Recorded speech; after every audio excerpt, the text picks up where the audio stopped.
Friends, इस video में मैं लेकर आया हूँ 10 एडवांस्ड इंग्लिश स्ट्रक्चर्स जो एवरीडे इंग्लिश में फ्रीक्वेंटली यूज़ किया जाते हैं, बार बार यूज़ किए जाते हैं, बोले जाते हैं। और ये टॉपिक आपका पसंदीदा टॉपिक है। जैसे इस वीडियो में हम देखेंगे, अगर ऐसा ही चलता रहा तो इसके लिए कौन सा इंग्लिश फ्रेज़ होगा, से कम नहीं है इसके लिए क्या इंग्लिश फ्रेज़ होगा, शोभा नहीं देता इंग्लिश, इसके लिए हम क्या इंग्लिश फ्रेज़ यूज़ करेंगे, जिस तरह से जिस तरीके से इसके लिए क्या इंग्लिश फ्रेज़ यूज़ करेंगे। इसके अलावा और भी आपको फ्रेजेस दिखाई दे रहे हैं जो अपने आप में काफ़ी यूनिक है। This collection is also unique collection जो आपको कहीं मिलेगा नहीं, इसलिए इस वीडियो में मेरे साथ अंत तक बने रहें। आइए वीडियो को हम शुरू करते हैं और फर्स्ट स्ट्रक्चर लेते हैं, फर्स्ट फ्रेज़ लेते हैं। अगर ऐसा ही चलता रहा तो, अगर ऐसा ही चलता रहा तो इसके लिए जो इंग्लिश फ्रेज़ हम यूज़ करते हैं वो है if this goes on. If this goes on ये इंग्लिश फ्रेज़ है, ठीक है। तो इफ़ दिस गोज़ ऑन, इसके बाद हम बाकी शेष चीज़ें यूज़ करते हैं। कैसे यूज़ करते हैं, एग्जाम्पल से आपको समझ में आ जाएगा। जैसे अगर हमको कहना हो कि अगर ऐसा ही चलता रहा तो हम बर्बाद हो जाएंगे, ठीक है। तो अगर ऐसा ही चलता रहा तो हिंदी सेंटेंसेस में आप देखेंगे कि इस फ्रेज से सेंटेंस शुरू होता है, ठीक है। तो जैसे दिखता है वैसे लिखते हैं या फिर हम बोलते हैं। अगर आपको कहना हो कि अगर ऐसा ही चलता रहा तो हमें बड़ा नुकसान होगा, या फिर अगर ऐसा ही चलता रहा तो मुझे कोई और रास्ता ढूंढना होगा, ठीक है। तो अब इसको हम कैसे कहेंगे, सबसे पहले आपको यूज़ करना है इफ़ दिस गोज़ ऑन, ठीक है। और उसके बाद पूरा का पूरा सेंटेंस रखना है, जिस टेंस में हो उस टेंस में इसको हम रखेंगे।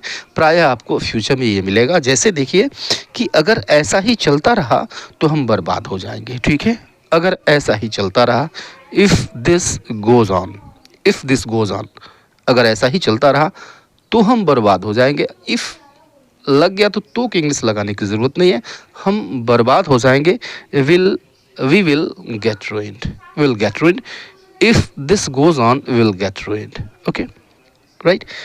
अगर आपको कहना हो कि अगर ऐसा ही चलता रहा तो हमें बड़ा नुकसान होगा, ठीक है। तो अगर ऐसा ही चलता रहा तो, इफ़ दिस गोज़ ऑन, अगर ऐसा ही चलता रहा तो हमें बड़ा नुकसान होगा। We will suffer a big loss, we will suffer a big loss, if this goes on we will suffer big loss, ठीक है। तो क्या हम ऐसा नहीं कर सकते, इसको हम रिवर्स कर दें, ठीक है। रिवर्स भी कर दीजिए, ऐसे भी कह दीजिए will get ruined if this goes on, ऐसे भी सही है। We will suffer a big loss if this goes on, ये भी सही है, ठीक है। और एक सेंटेंस देखिए, ये मैं आपके लिए छोड़ देता हूँ। अगर ऐसा ही चलता रहा तो मुझे कोई और रास्ता ढूंढना होगा, ठीक है। तो ये आपके लिए है, ट्राई करें, ओके। कमेंट बॉक्स में कमेंट करें। दूसरा देखिए, नथिंग शॉर्ट ऑफ, ठीक है। ये इंग्लिश फ्रेज़ है। इसका जो इक्विवेलेंट हिंदी फ्रेज़ होता है वो होता है से कम नहीं है, से कम नहीं है, ठीक है। यानी यह जो घटना है यह किसी संकट से कम नहीं है, ओके। तुम्हारा यहाँ आना किसी अजूबे से कम नहीं है, किसी चमत्कार से कम नहीं है, ठीक है। तो इस तरह के सेंटेंस आपको बोलने होते हैं। इस फ्रेज को यूज़ करके हम बोल सकते हैं नथिंग शॉर्ट ऑफ, ठीक है। कैसे यूज़ करेंगे देखिए, उसका यहाँ आना किसी आश्चर्य से कम नहीं है, इस तरह का सेंटेंस कहना हो। यह किसी संकट से कम नहीं है, इस तरह का सेंटेंस कहना हो। यह किसी चमत्कार से कम नहीं है, इस तरह की बात कहनी हो, वहाँ पे हम नथिंग शॉर्ट ऑफ इसका यूज़ करते हैं। कैसे यूज़ करते हैं, पहला सेंटेंस देखिए, उसका यहाँ आना किसी आश्चर्य से कम नहीं है, ठीक है। तो सब्जेक्ट ढूंढ लीजिए, उसका यहाँ आना, हिज कमिंग हियर, इज है, वर्ब आ गया, nothing short of a wonder, his coming here is nothing short of a wonder, उसका यहाँ आना किसी आश्चर्य से कम नहीं है, राइट। दूसरा सेंटेंस देखिए कि यह किसी संकट से कम नहीं है, यह किसी संकट से कम नहीं है, it is nothing short of a calamity, it is nothing short of a calamity. और यह तीसरा सेंटेंस ये आपके लिए है, कमेंट बॉक्स में कमेंट करें, मैं छोड़ देता हूँ आपके लिए, ओके। सिंपल से सेंटेंसेस हैं। आइए तीसरा जो स्ट्रक्चर है, तीसरा एडवांस स्ट्रक्चर देखते हैं। फ्रेज है जैसे आप कहते हैं यार चॉकलेट से तुम्हारा मन नहीं भरता क्या?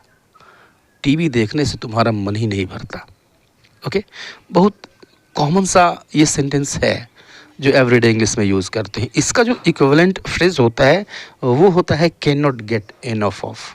Can not get enough of, और एनफ ऑफ के ठीक बाद वह चीज़ होती है या फिर वह व्यक्ति भी होता है जिससे हमारा मन नहीं भरता है, जिस चीज़ से हमारा मन भरता है उसकी इंग्लिश यहाँ पर रख देते हैं। ठीक है, जैसे तुम्हारा चॉकलेट से मन नहीं भरता, तुम्हारा चॉकलेट से मन नहीं भरता, तो you can not get enough of chocolates. Enough of chocolates, इस ऑफ की जगह पे वह भी आ सकती है, लेकिन वह आईएनजी फॉर्म में होगी क्योंकि इसके ठीक बाद नाउन चाहिए या फिर नाउन का इक्विवेलेंट चाहिए। Okay, you can not get enough of chocolates. Okay, यह दूसरा सेंटेंस देखिए कि इस बच्चे को कार्टून शोज देखने से जी नहीं भरता। मन नहीं भरता, जी नहीं भरता, एक ही बात है। तो this child can not get enough of watching cartoon shows. This child can not get enough of watching cartoon shows. ठीक है, तो देखिए एनफ ऑफ के बाद वर्ब आया और वो आईएनजी फॉर्म आया। वॉचिंग कार्टून शोज देखने से पहले, देखने से, राइट। और यह तीसरा सेंटेंस है तुम्हारा खेलने से मन नहीं भरता क्या? क्या तुम्हारा खेलने से मन नहीं भरता? इंट्रोगेटिव सेंटेंस है। कैसे इंट्रोगेटिव सेंटेंस बनता है आप इस बात को जानते हैं। अब इसको कैसे यूज़ करना है आप खुद डिसाइड करें, कमेंट बॉक्स में कमेंट करें। नेक्स्ट देखिए, it doesn't befit. It doesn't befit मतलब शोभा नहीं देता। ये भी काफ़ी पॉपुलर फ्रेज है, इट डजंट बिफिट।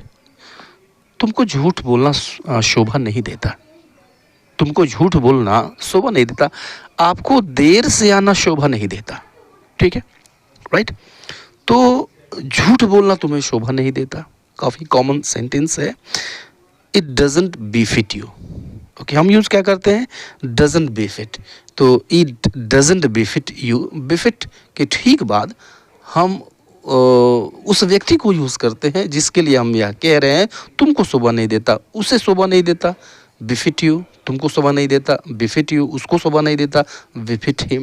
ओके, तो it doesn't befit him, befit you to tell a lie. It doesn't befit you to tell a lie. इस एग्जाम्पल को देखिए कि तुम्हें हिम्मत हारना शोभा नहीं देता। दूसरों को तुम हिम्मत की पाठ पढ़ाया करते हो और ख़ुद हार गए हिम्मत, तुम्हें हिम्मत हारना शोभा नहीं देता। It doesn't befit you to lose courage. It doesn't befit you to lose courage. और ये तीसरा सेंटेंस लीजिए, आपके लिए मैंने रखा है कि चोरी करना तुम्हें शोभा नहीं देता। चोरी करना तुम्हें शोभा नहीं देता, ये आपको करना है, ट्राई करें। नेक्स्ट स्ट्रक्चर है, ये स्ट्रक्चर है, क्या है? स्ट्रक्चर है will plus subject plus let me. Let के बाद मी, प्राय मी आएगा यहाँ पे, प्लस वर्ब की फर्स्ट फॉर्म प्लस ऑब्जेक्ट। इसका अर्थ देता है करने दोगे या नहीं, करने दोगे या नहीं। जैसे कहते हैं कि क्या तुम मुझे जाने दोगे या नहीं, तुम मुझे बोलने दोगे या नहीं, तुम मुझे यहाँ बैठने दोगे या नहीं, इस तरह के सेंटेंसेस। ठीक है, बहुत ही कॉमन सेंटेंसेस हैं ये। ओके, जैसे तुम मुझे कुछ बोलने दोगे या नहीं, तुम मुझे कुछ बोलने दोगे या नहीं, it means will you let me speak anything or not. Will you let me speak anything or not, तुम मुझे कुछ बोलने दोगे या नहीं। ठीक है, तो यह एक इंट्रोगेटिव स्ट्रक्चर है। ओके, और इंट्रोगेटिव स्ट्रक्चर पे रखा गया है। सिंपली लेट का यहाँ पे यूज़ किया गया है। लेट के बाद मी यूज़ करेंगे। लेट के बाद जो ऑब्जेक्ट आता है ऑब्जेक्टिव केस में होता है, सिंपल सी बात है। दूसरा सेंटेंस देखिए, तुम मुझे वहाँ जाने दोगे या नहीं, तुम मुझे वहाँ जाने दोगे या नहीं। Will you let me go there not, will you let me go there और नॉट, तुम मुझे वहाँ जाने दोगे या नहीं। और ये तीसरा सेंटेंस, तुम मुझे काम करने दोगे या नहीं, ये आपको ट्रांसलेट करना है। जो नेक्स्ट फ्रेज मैंने लिया है वो हिंदी है इस गलतफहमी में मत रहना की। ओके, इसका जो इक्विवेलेंट इंग्लिश फ्रेज होता है वो होता है don't have this misconception that. Don't have this misconception that. अब इस दैट के बाद पूरा सेंटेंस होता है। दैट का मतलब हो गया कि, इसके बाद से पूरा का पूरा सेंटेंस होगा। ठीक है, जैसे आपको अगर कहना हो कि इस गलतफहमी में मत रहना कि वह तुम्हें पसंद करती है, ये गलतफहमी मत रखना, इस गलतफहमी में मत रहना कि वो तुम्हें पसंद करती है। Means don't have this misconception that she likes you. That के बाद सिंपली पूरा सेंटेंस आएगा। ओके, ये दूसरा सेंटेंस देखिए कि इस गलतफहमी में मत रहना कि तुम्हारी बात का विश्वास मैं करूँगा। ठीक है, यह गलतफहमी पालने की ज़रूरत नहीं है कि मैं तुम्हारा विश्वास करूँगा। इस गलतफहमी में मत रहना कि मैं तुम्हारा विश्वास करूँगा। Okay, don't have this misconception that I will trust you. Don't have this misconception that I will trust you. Right, और यह तीसरा सेंटेंस आपके लिए है, इस गलतफहमी में मत रहना कि वह यहाँ आएगी। आप ट्रांसलेट करें और कमेंट बॉक्स में कमेंट करें। नेक्स्ट देखिए कि हिंदी क्या है। हिंदी फ्रेज है कि कोई भी खतरा मोल सकता हूँ। राइट, काफ़ी कॉमन फ्रेज है। कोई भी खतरा मोल सकता हूँ means I can go through fire and water. I can go through fire and water. खतरा मोल लेने का होता है to go through fire and water. यह एक ईडियम है। To go through fire and water means खतरा मोल लेना। ठीक है, तो अगर आपको कहना हो कि मैं कोई भी खतरा मोल सकता हूँ, it means I can go through fire and water. I can go through fire and water. या फिर आपको कहना हो कि वह अपने परिवार के लिए कोई भी खतरा मोल सकता है, it means he can go through fire and water for his family. Right, he can go through fire and water for his family. और ये तीसरा सेंटेंस है कि यह उसके लिए, इसके लिए वह कोई भी खतरा मोल सकता है या फिर खतरा उठा सकता है, एक ही बात है। तो इसके लिए वह कोई भी खतरा उठा सकता है। ये आपको ट्रांसलेट करना है। ट्रांसलेट करिए, ट्राई करें। ट्राई करने में कोई दिक्कत नहीं है, कमेंट बॉक्स में कमेंट करें। नेक्स्ट देखिए, कमेंट बॉक्स में कमेंट करें और नेक्स्ट स्ट्रक्चर देखते हैं कि की परवाह किए बिना। ठीक है, की परवाह किए बिना इसकी इंग्लिश होती है इक्विवेलेंट, इसका होता है इर्रेस्पेक्टिव ऑफ। Irrespective of. ठीक है, तो इर्रेस्पेक्टिव ऑफ का मतलब होता है कि इनका इस पे कोई फ़र्क नहीं पड़ता है। इनका यानी चाहे यह हो या ना हो, इससे कोई फ़र्क नहीं पड़ता है, ऐसा सेंस देता है, ऐसा भाव देता है।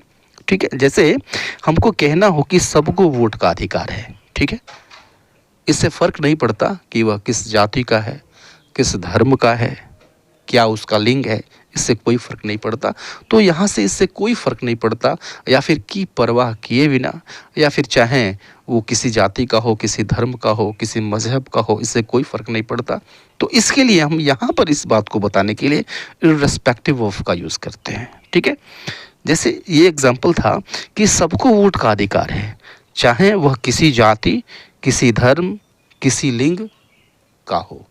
It means everyone has right to vote irrespective of, अब किस चीज़ के irrespective of caste, religion and sex। Okay, next sentence देख, इस कमरे का मासिक किराया उतना ही है चाहे रहने वालों की संख्या जो भी हो। ठीक है, तो चाहे रहने वालों की संख्या, ये इर्रेस्पेक्टिव इसका सेंस है ये। ठीक है, तो रहने वालों की संख्या की परवाह किए बिना, ये इर्रेस्पेक्टिव ऑफ है। ठीक है, तो इर्रेस्पेक्टिव ऑफ इस तरह का अर्थ देता है कि परवाह किए बिना, ऐसा भी सेंस देता है। It means the monthly rent of this room is the same irrespective of the number of occupants. Okay, और यह तीसरा एग्जाम्पल, नियम सब पे लागू होते हैं, चाहे वह कितना भी ऊंचे पद पर क्यों ना हो। छोड़ देता हूँ आपके लिए, नहीं चलिए ट्रांसलेट कर देता हूँ। इसको हम इंग्लिश में कहेंगे the rules apply to everyone. नियम सब पे लागू होते हैं irrespective of how high position they hold. Okay, The rules apply to everyone, irrespective of how high position they hold, right? और यह लास्ट स्ट्रक्चर है, क्या है? Hardly ever. तो हार्डली एवर का अर्थ होता है शायद ही कभी, ठीक है? तो शायद ही कभी बहुत ही कॉमन फ्रेज है, एवरीडे यूज़ किया जाता है। आप इस बात को समझते हैं। मैं शायद ही कभी वहाँ जाऊँ, इस तरह की बात बतानी हो। शायद ही वह कभी टीवी देखता है, या फिर मैं शायद ही शायद ही कभी चाय पीता हूँ, इस तरह की बातें अगर बतानी हो तो हार्डली एवर को यूज़ करते हैं, ठीक है? मेन वर्ब के ठीक पहले आएगा, राइट? और हेल्पिंग वर्ब भी अगर है तो हेल्पिंग वर्ब के ठीक बाद जाता है। कैसे इसको यूज़ करते हैं? मैं शायद ही वहाँ जाऊँ, शायद ही कभी वहाँ जाऊँ, मीन्स आई विल हार्डली, शायद ही कभी वहाँ जाऊँगा, ऐसे कह लीजिए कि मैं शायद ही वहाँ कभी जाऊँगा, means I will hardly ever go there, I will hardly ever go there, right? तो विल हेल्पिंग वर्ब आ गई तो इसके ठीक बाद हम हार्डली एवर का यूज़ कर देंगे। शायद ही कभी वह टीवी देखता है, राइट? तो शायद ही कभी मैं टीवी देखता हूँ, ऐसा है। तो शायद ही कभी मैं टीवी देखता हूँ, it means I hardly ever watch TV, I hardly ever watch TV. अब देखिए इसमें हेल्पिंग वर्ब नहीं है, हेल्पिंग वर्ब नहीं है तो हमने मेन वर्ब को ठीक पहले यूज़ कर दिया है, नो प्रॉब्लम। और ये तीसरा सेंटेंस है कि मैं शायद ही कभी चाय पीता हूँ, इसको आप ट्रांसलेट कर दीजिए, ठीक है? वीडियो कैसा लगा ये इस बात को आप बता दीजिएगा, लाइक बटन ज़रूर दबा दीजिएगा। चैनल अब तक सब्सक्राइब नहीं किया है तो सब्सक्राइब कर लीजिएगा। मिलते हैं नेक्स्ट वीडियो में, तब तक के लिए good bye and take care.